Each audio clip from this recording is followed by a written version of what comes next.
The engines don't start at the same time. They never do when power comes from two very different worlds. On one side is Joe Biden, a man who talks softly but smiles when the revs climb. On the other is Donald Trump, loud, unapologetic, and surrounded by machines that scream presence before they even move. This isn't politics, this is personality, told through cars. Biden's story begins quietly, long before the White House, long before the cameras.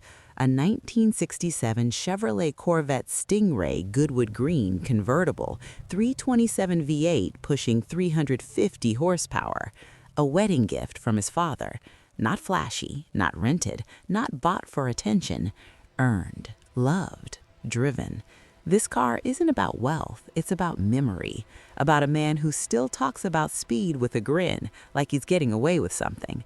But when Biden moves today, the tone changes completely. The road belongs to the beast, the Cadillac One. 7 inches of armor, bulletproof glass, oxygen-sealed cabin. It doesn't race, it dominates. No supercar flex, no roar for attention, just absolute control. Then comes a shift. Modern, intentional. The Ford F-150 Lightning, all electric, all American. Biden doesn't just ride it, he drives it. Burnouts without smoke, torque without noise, a statement that the future doesn't need gasoline to feel powerful. He's not done surprising you. A Porsche Cayenne, because yes, he likes speed, he admits it. And then, sitting like a piece of history in the corner of his life, a 1952 Willys Jeep. Steel, simple, honest. A reminder that before luxury, America built grit. And when protection meets practicality, there's the armored Chevrolet Suburban, the quiet workhorse that moves power without spectacle. Now, cut to Trump. No memories here, only statements. A 2015 Rolls-Royce Phantom glides in first. Long, heavy, silent. Luxury so thick it feels untouchable. This car doesn't say arrived, it says I own the room. Then the doors lift literally, a Mercedes-Benz SLR McLaren, butterfly doors slicing the air. German engineering, British refinement, supercar aggression. This isn't subtle, this is performance dressed in a tailored suit. Trump doesn't stop at modern luxury, he reaches back. A 1956 Rolls-Royce Silver Cloud, vintage elegance, old money energy, timeless presence.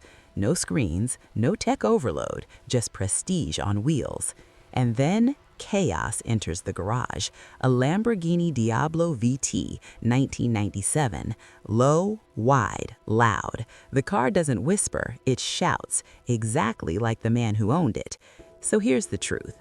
Biden's cars feel personal, driven, remembered, purpose-built, a mix of nostalgia, duty, and future vision.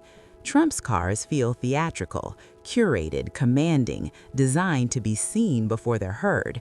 One side tells a story of journey, the other tells a story of arrival. And this battle doesn't end with horsepower, it continues round after round. Because when leaders choose cars, they're not just choosing engines, they're choosing how the world sees them. The second round doesn't begin with nostalgia, it begins with muscle, weight, and raw authority. Joe Biden steps forward again, but this time not with memories. This time it's about control under pressure. A massive armored Cadillac limousine rolls into view. Not elegant, not fast-looking, but engineered like a fortress on wheels. Reinforced steel, run-flat tires, military-grade defense. This car isn't meant to impress crowds, it's built to survive chaos. Inside, silence. Outside, the world bends around it. This is power that doesn't need applause. But then Trump enters the frame, and the atmosphere shifts. A Rolls-Royce Phantom glides forward, long and unapologetic. Every inch screams excess. Hand-stitched leather, deep pile carpets. A car that doesn't protect power, it displays it. Where Biden's ride is about duty, Trump's ride is about dominance. And Trump isn't finished. The garage doors open wider. A Mercedes-Benz SLR McLaren waits under perfect lighting. Carbon fiber body, supercharged V8, butterfly doors rise like a warning. This car doesn't escort leaders, it leads attention. The engine fires, sharp, mechanical, alive. Not built for parades, built to remind you who's in control. Biden answers back quietly, confidently. The Ford F-150 Lightning moves in. No roar, no exhaust, just instant torque. He presses the pedal and the truck launches, electric force pinning the body back. No drama, no noise, just results. This isn't about luxury anymore. This is old power versus new power, noise versus silence, tradition versus transition. But the crowd reaction is impossible to ignore. Trump's machines command attention the moment they appear. They don't ask to be noticed, they assume it. Biden's vehicles earn respect slowly through purpose, not presence. And in this round, flash beats restraint, spectacle beats subtlety. Round 2 tilts toward Trump, not because his cars are smarter, but because they feel larger than life. And this battle isn't far from over, because the next round won't be about armor or luxury. It will be about speed, risk, and who dares to push harder. The third round doesn't wait. It explodes. No escorts, no armor, no safety net. This time, it's pure instinct versus raw aggression.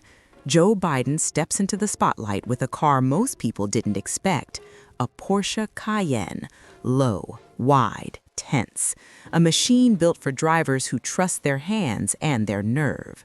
Twin turbos breathing hard, precise steering, grip that feels like it's glued to the road. This isn't a politician's car, this is a driver's car. Biden presses down, and the Cayenne surges forward. Not wild, not sloppy, controlled speed, calculated power. Every corner taken clean, every move deliberate. Then Trump answers, and he answers loud. A Lamborghini Diablo VT rolls out like a threat. Sharp angles, wide stance, a V12 engine that doesn't purr, it shouts. This car doesn't believe in limits, it dares you to cross them. The Diablo launches. The sound alone feels violent, raw horsepower tearing the air apart. Straight line speed, terrifying. But this round isn't just about going fast, it's about who stays in control when speed turns dangerous. The road tightens, curves stack up, mistakes become expensive. The Diablo fights back, power everywhere, too much sometimes. But Cayenne stays calm, balanced, planted. Biden's car doesn't wrestle the road, it reads it. Corner after corner, it holds its line. Confidence over chaos. This isn't reckless speed, this is mastery. Trump's Diablo demands respect, but it also demands sacrifice. One wrong move, one extra inch of throttle, and it bites. The crowd feels it, the tension, the edge, and slowly, unmistakably, the momentum shifts. Because speed isn't just noise, and power isn't just fear. Control wins races, discipline wins battles, and in this round, Joe Biden takes it. Not with spectacle, not with volume, but with precision. The score tightens, the war deepens, and the next round won't be about modern machines at all. It will be about legacy, history, and whose past carries more weight.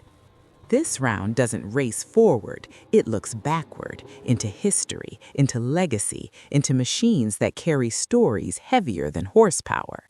Joe Biden arrives first, not in luxury, not in excess, a 1952 Willys Jeep. Simple, honest, built for dirt, mud, and survival. This isn't a car made to impress crowds. It's a vehicle made to endure them. Steel body, minimal comforts, an engine that doesn't ask for attention. It just works.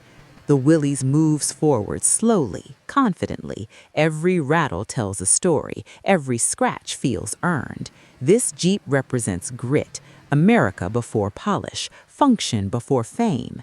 Then the atmosphere changes. Donald Trump enters with elegance, the kind that doesn't age. A 1956 Rolls-Royce Silver Cloud, chrome shining like a mirror to the past, long hood, soft curves, absolute presence. This isn't transportation, this is ceremony.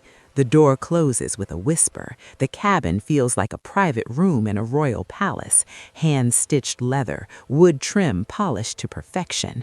Where the Jeep shows scars, the Rolls shows refinement. The silver cloud glides forward. No noise, no drama, just smooth, unstoppable grace.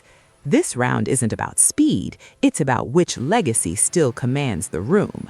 The Jeep earns respect. You admire it, you trust it, you believe in it.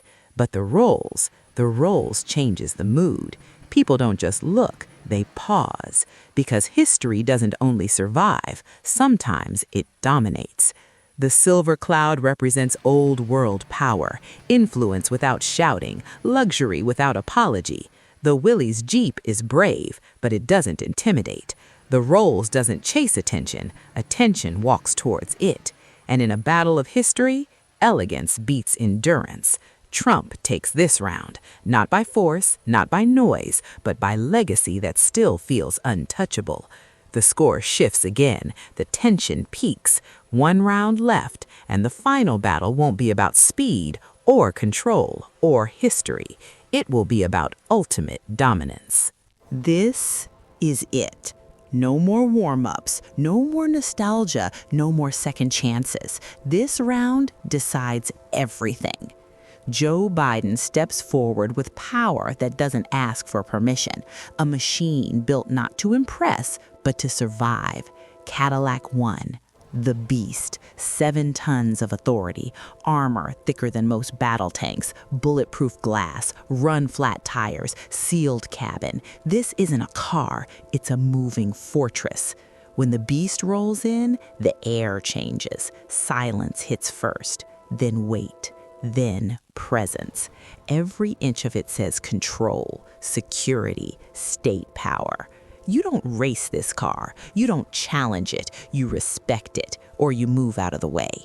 The engine pushes forward with unstoppable force, not fast, not flashy, unavoidable. This is dominance built on protection, on responsibility, on command. Then Trump answers, and he doesn't bring armor, he brings luxury dominance. A 2015 Rolls-Royce Phantom glides into the scene. Long, low, perfect. The kind of car that doesn't need defense because it assumes the world already belongs to it.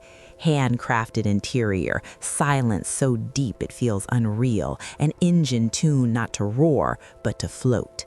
This is power that doesn't hide, it displays.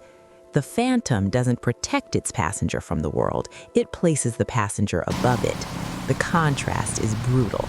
The Beast says, I am here to endure. The Phantom says, I am here to rule. Side by side, the message is clear. Biden's car represents duty, sacrifice, weight. Trump's car represents excess, control, confidence. One shields, one commands, one survives threats, one assumes none exist. And now the final decision isn't about speed or handling or history. It's about which kind of power wins hearts. Because dominance isn't always armor, sometimes it's presence. The Beast is unstoppable, but it feels heavy. The Phantom is untouchable, and it feels effortless. And in a car war built for spectacle, for audience impact, for legacy imagery, luxury dominance wins. Donald Trump takes the final round. The score is settled. The war ends, not with explosions, not with sirens, but with silence, leather, and absolute confidence. And that's the difference between protection and power.